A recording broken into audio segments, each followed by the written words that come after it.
تقدم يا عبد الله ولا يلحقك نقصان، وفعلك وصيتك ثابت ما حد شله، ووقفاتك اللي دون ربعك بدون غبار. يا كم صعب خليته لك ضايق سهله،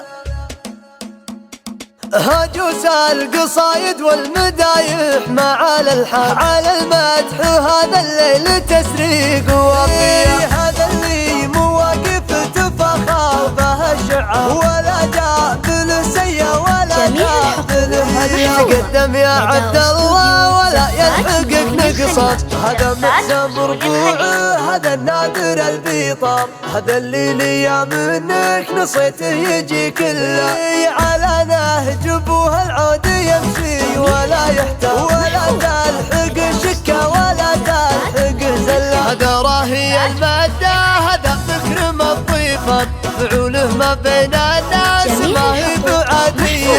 يا عبد الله مدحك وفعلك وصيتك ثابت ما حد شله، ووفاتك اللي دون ربعك بدون غبار. يا كم صعب خلت لك ضايق سهله، وجدانك اهل العز من سابق الازمان، وفيهم فعول الطيب حاجات طبيعيه، واخوانك اللي له كرم والوفاء وعضودك اهل التقدير والفزعه الحيه، وعمانك اللي فعلهم ينجح الميزان، ودايم خوالك قوم وفاء بطوليه لهم فالكرم والطيب والمجد لا مله.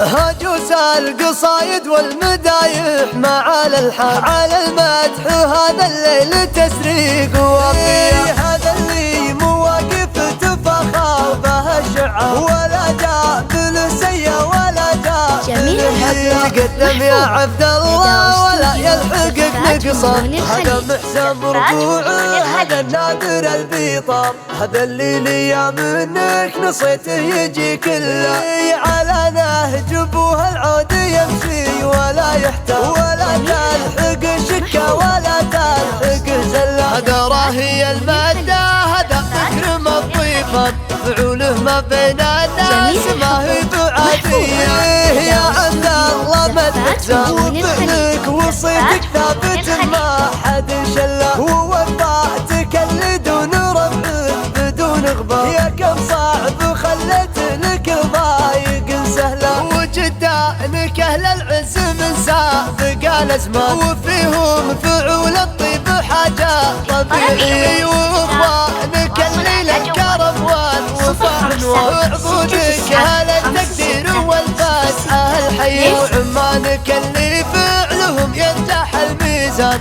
ودايم خوالك قوم وفاء